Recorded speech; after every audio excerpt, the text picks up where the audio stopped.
नमस्कार, good morning प्यारे साथियों, कैसे हैं आप सब? आशा करता हूँ ठीक होंगे और खूब अच्छे से पढ़ाई कर रहे होंगे। तो एक बार फिर से बहुत-बहुत स्वागत है आप सबका आपके अपने educational channel education hits by Deepak पर।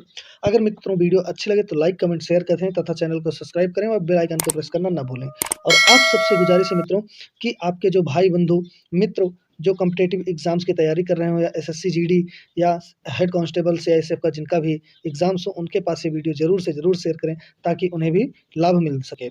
तो आइए चलते हैं मित्रों अपने आज के मोटिवेशनल क्वाट्स की ओर। तो आज का हमारा जो मोटिवेशनल क्वाट्स है मित्रों वो है जीतने से पहले जीत और हार से पहले हार कभी नहीं माननी चाहिए। और सही है कम मित्रों, कहा गया है कि मन के हारे हार है, मन के जीते जीत। अगर आपका मन हार गया तो आप हार जाओगे और मन जीत गया तो आप जीत जाओगे। तो चलिए मित्रों इसी के साथ अपने प्रश्नों की श्रृंखला की ओर बढ़ते हैं। तो आज का हमारा जो पहला प्रश्न है मित्रों वो है प्रसिद्ध हॉर्नबिल त्योहार कहाँ मनाया जाता है? हमारे ऑप्शन हैं ए नागालैंड में, बी मिजोरम में, सी असम में और डी मेघालय में। तो हमारा जो सही उत्तर होगा मित्रों होगा हमारा ऑप्शन ए नागालैंड। नागालैंड में प्रसिद्ध हॉर्नबिल त्योहार मनाया जाता है। चलिए आगे चलते हैं दोस्तों। हमारा अगला प्रश्न है वर्चस्पति पुरस्कार किसके द्वारा दिया जाता है? हमारे ऑप्शन हैं ए संस्कृति मंत्रालय, बी अजीम प्रेमजी फाउंडेशन, सी बिरला फाउंडेशन, डी साहित्य कला अकादमी। तो हमारा जो सही उत्तर होगा दोस्तों वो होगा हमारा ऑप्शन सी बिरला फाउंडेशन। वर्चस्पति पुरस्कार बिरला फाउंडेशन द्वारा दिया जाता है। चलिए आगे बढ़ते हैं दोस्तों। हमारा अगला प्रश्न है निम्नलिखित में किस चित्र में जिंक ऑक्साइड और अरेबिक गोंद जिसे गेसो पेस्ट कहा जाता है के पेस्ट का प्रयोग किया जाता है? हमारे ऑप्शन हैं ए तंजौर चित्र, बी मधुबनी चित्र, सी पट्ट चित्र, डी मैसूर चित्र। तो हमारा जो सही उत्तर होगा दोस्तों होगा हमारा ऑप्शन डी मैसूर चित्र। मैसूर चित्र में जिंक ऑक्साइड और अरेबिक गोंद जिसे गेसो पेस्ट भी कहा जाता है का प्रयोग किया जाता है। और साथ में आपको बताते हैं चले मित्रों कि यह दक्षिण भारत का एक शास्त्रीय चिन्ह है। मैसूर चित्र जो है वह दक्षिण भारत का, कहाँ का? दक्षिण भारत का एक शास्त्रीय चिन्ह है। क्या है? शास्त्रीय चिन्ह। ठीक है दोस्तों, याद रखिएगा कि मैसूर चित्र दक्षिण भारत का एक शास्त्रीय चिन्ह है। चलिए अगले प्रश्न की ओर करते हैं। हमारा अगला प्रश्न है दोस्तों निम्नलिखित में क्या आम की प्रजाति नहीं है? हमारे ऑप्शन हैं ए बंगन पल्ले, बी अल्फोंसो, सी सिंदूरा, डी लाल केला। तो हमारा जो सही उत्तर होगा मित्रों हमारा ऑप्शन डी सही होगा लाल केला। क्या मित्रों? लाल केला। लाल केला आम की प्रजाति नहीं है। आपको बताते चले मित्रों जो लाल केला प्रजाति है ये लाल रंग के केले की एक प्रजाति है जो सामान्यतया ऑस्ट्रेलिया, कहाँ? ऑस्ट्रेलिया तथा न्यूजीलैंड, कहाँ? न्यूजीलैंड, न्यूजीलैंड में पाई जाती है। ठीक है दोस्तों, लेकिन आपकी इंफॉर्मेशन के लिए बताते चलें कि अब भारत में भी इसकी खेती शुरू कर दी गई है लाल केले की। ठीक मित्रों, चलिए अगले प्रश्न की ओर बढ़ते हैं। हमारा अगला प्रश्न है दिल्ली का अक्षरधाम मंदिर किस हिंदू देवता के लिए समर्पित है?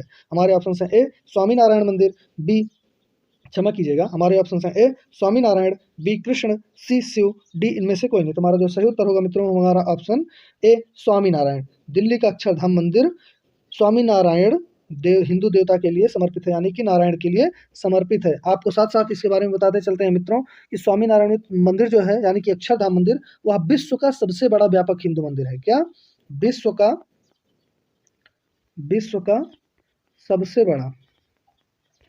सबसे बड़ा मंदिर,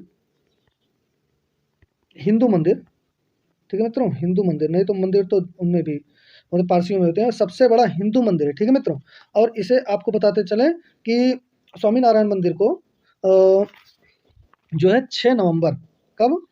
6 नवंबर, कब मित्रों? 6 नवंबर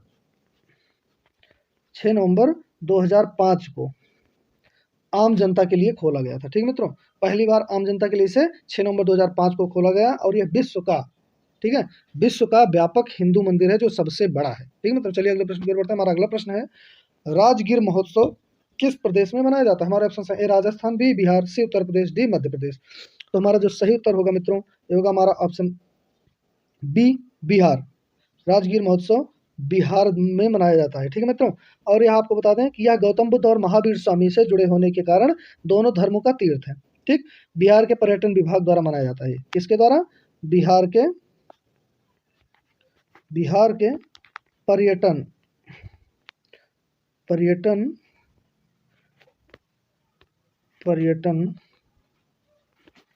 विभाग द्वारा।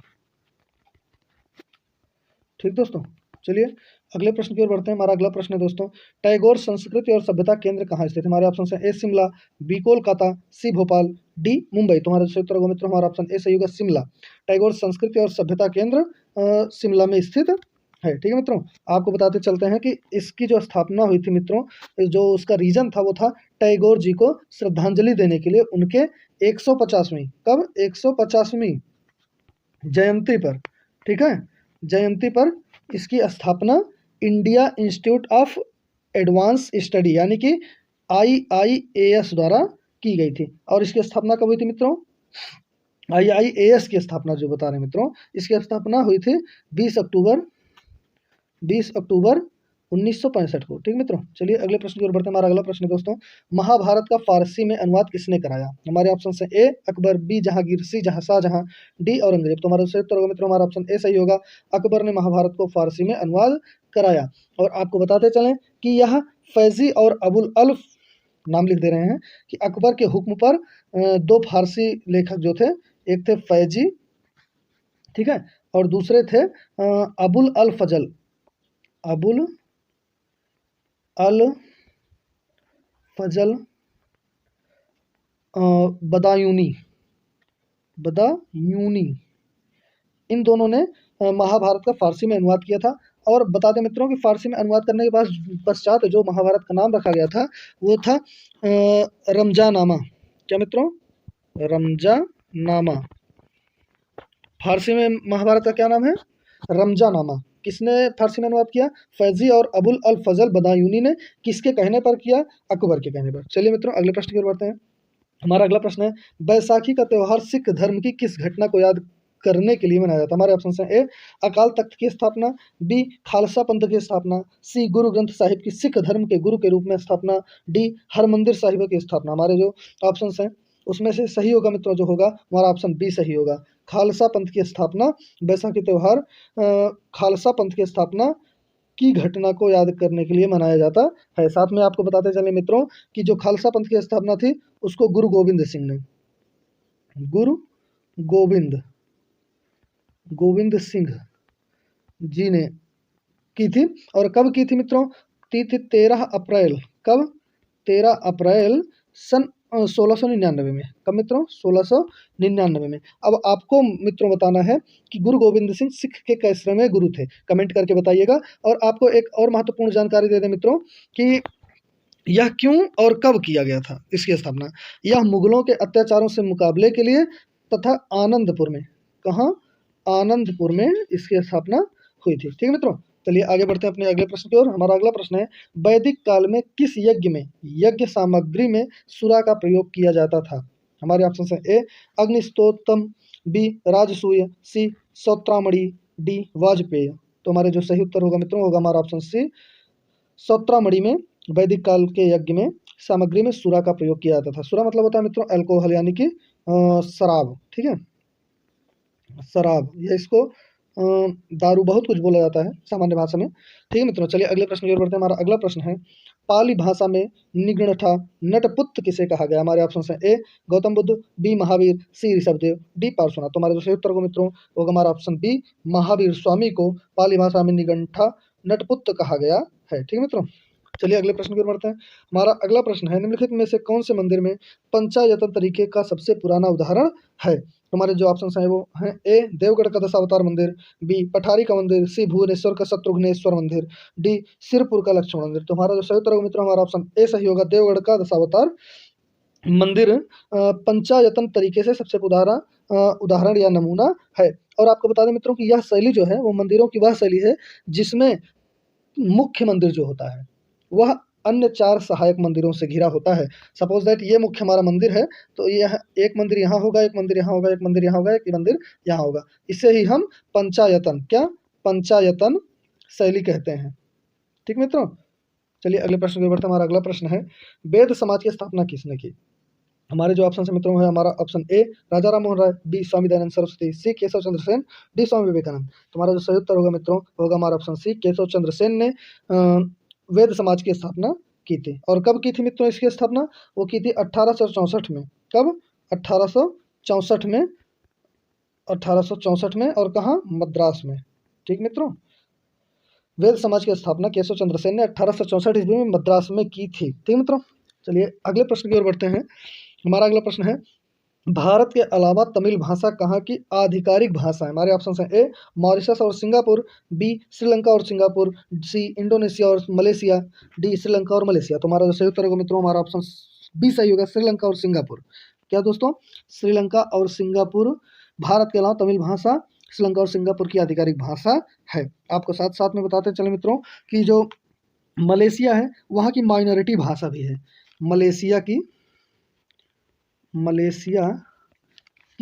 तमिल जो है वो माइनॉरिटी भाषा है।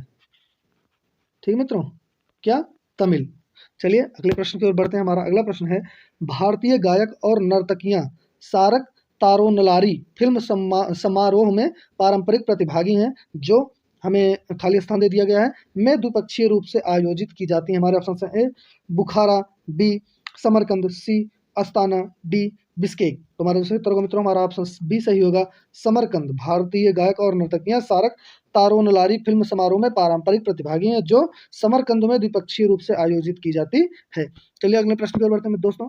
हमारा अगला प्रश्न है, शेर कविता निम्नलिखित में से किसकी रचना है? हमारे जो ऑप्शन हैं, ए बंकिम चंद्र चटर्जी, बी रविन्द्रनाथ टैगोर, सी भारतेंदु हरिश्चंद्र, डी महावीर प्रसाद द्विवेदी।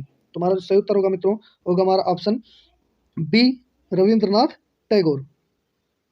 ठीक है मित्रों, तुम्हारा जो सही उत्तर होगा हमारा ऑप्शन बी रविन्द्रनाथ टैगोर सही होगा। शेर कविता रविन्द्रनाथ टैगोर की रचना है। चलिए इसी के साथ अपने अगले प्रश्न की ओर बढ़ते हैं दोस्तों। हमारा अगला प्रश्न है, मत्तूर गांव जहां के निवासी संस्कृत बोलने के लिए जाने जाते हैं किस प्रदेश में? हमारे ऑप्शन है, ए आंध्र प्रदेश, बी कर्नाटक, सी तमिलनाडु, डी तेलंगाना। तुम्हारा जो सही उत्तर होगा मित्रों वो होगा हमारा दोस्तों कर्नाटक। ठीक मित्रों, कर्नाटक, हमारा ऑप्शन बी कर्नाटक। आपको बताते चले मित्रों कि जो मत्तूर गांव है वह कर्नाटक के शिमोगा जिले में है। कहाँ? शिमोगा जिले में। ठीक दोस्तों, जिले में मत्तूर गांव है जहाँ के निवासी संस्कृत बोलने के लिए जाने जाते हैं। वहाँ आपको बताएं पूरा का पूरा गांव सिर्फ संस्कृत ही बोलता है मित्रों। चलिए अगले प्रश्न की ओर बढ़ते हैं। हमारा अगला प्रश्न है, निम्नलिखित में से किसने पाथेर पांचाली नामक उपन्यास लिखा जिसके आधार पर सत्यजीत रे ने इसी नाम की फिल्म बनाई? हमारे ऑप्शन हैं, ए बंकिम चंद्र चटर्जी, बी विभूति भूषण बंदोपाध्याय, सी शरद चंद्र चट्टोपाध्याय, डी शंभुनाथ पंडित। तुम्हारा जैसे उत्तर होगा मित्रों हमारा ऑप्शन बी विभूति भूषण बंदोपाध्याय। विभूति भूषण बंदोपाध्याय ने पथेर पांचाली नामक उपन्यास लिखा जिसके आधार पर सत्यजीत रे ने इसी नाम की फिल्म बनाई। ठीक है मित्रों, चलिए अगले प्रश्न की ओर बढ़ते हैं जो महत्वपूर्ण भी प्रश्न मित्रों, ये बहुत ही महत्वपूर्ण प्रश्न है, नोट कर लीजिएगा। तो जो हमारा क्वेश्चन है वह, निम्नलिखित में से किसने पश्चिम बंगाल का राष्ट्रगान अमार सोनार बंगला लिखा था? तो हमारे सही उत्तर हमारे जो ऑप्शंस होंगे नजरुल इस्लाम, बी रविन्द्रनाथ टैगोर, सी अनिसुर रहमान, डी शांति देव घोष। तो हमारा जो सही उत्तर होगा मित्रों हमारा ऑप्शन बी सही होगा, रविन्द्रनाथ टैगोर ने बंगाल का राष्ट्रगान आमार सोनार बांग्ला लिखा था। और साथ में आपको बताते चले मित्रों कि हमारे भारत का राष्ट्रगान जनगण मन भी रविन्द्रनाथ टैगोर ने, और श्रीलंका का राष्ट्रगान श्रीलंका माता। ठीक मित्रों, क्या? श्रीलंका माता, ये भी इन्होंने ही लिखा था मित्रों, रविन्द्रनाथ टैगोर ने ही। ठीक है मित्रों, चलिए अगले प्रश्न की ओर बढ़ते हैं। हमारा अगला प्रश्न है और आज का अंतिम प्रश्न है दोस्तों, वह निम्नलिखित में से किसने अग्निवीणा नामक प्रसिद्ध बंगाली पुस्तक लिखी? तुम्हारा जो ऑप्शन होगा वो होगा, ए रविन्द्रनाथ टैगोर, बी नाजी नजरुल इस्लाम, सी बंकिम चंद्र चटर्जी, डी शरद चंद्र चट्टोपाध्याय। तुम्हारा जो सही उत्तर होगा मित्रों वो होगा हमारा option B Nazi Nazrul Islam. ठीक है मित्रों, नाजी नजरुल इस्लाम ने अग्निवीणा नामक प्रसिद्ध बंगाली पुस्तक लिखी है। और आपको साथ साथ बताते चलें कि ये है प्रसिद्ध बंगाली कवि। ठीक है, प्रसिद्ध बंगाली, ठीक है, क्या? प्रसिद्ध बंगाली कवि हैं, संगीतकार हैं, और साथ साथ ये क्रांतिकारी भी हैं, ठीक मित्रों, कौन? नाजी नजरुल इस्लाम प्रसिद्ध बंगाली कवि भी हैं, संगीतकार भी थे और क्रांतिकारी भी थे। और आपको साथ साथ बता चलें मित्रों कि बांग्लादेश का राष्ट्रीय कवि इन्हें कहा जाता है। कहाँ का? बांग्लादेश का राष्ट्रीय कवि इन्हें ही कहा जाता है। राष्ट्रीय कवि कहाँ के हैं ये? ठीक है मित्रों, वो है बांग्लादेश के। ठीक, चलिए तो हमारा जो प्रश्न है, निम्नलिखित में से किसने अग्निवीणा नामक प्रसिद्ध बंगाली पुस्तक लिखी? तो हमारे ऑप्शन हैं ए रविन्द्रनाथ टैगोर, बी नजरुल इस्लाम, सी बंकिम चंद्र चटर्जी, डी शरत चंद्र चट्टोपाध्याय। हमारा जो सही उत्तर होगा, हमारा ऑप्शन बी सही होगा, नाजी नजरुल इस्लाम। और ये एक बंगाली कवि, संगीतकार और क्रांतिकारी थे, और साथ में इन्हें राष्ट्रीय कवि बांग्लादेश का कहा जाता है। तो आज के वीडियो में इतना ही मित्रों। आशा करता हूँ कि आप सबको वीडियो अच्छी लगी होगी। अगर अच्छी लगी तो लाइक, कमेंट, शेयर करें तथा चैनल को सब्सक्राइब करें व बेल आइकन को प्रेस करना ना भूलें। तो आज की वीडियो में आपसे विदा लेता हूँ मित्रों। जय हिंद, धन्यवाद।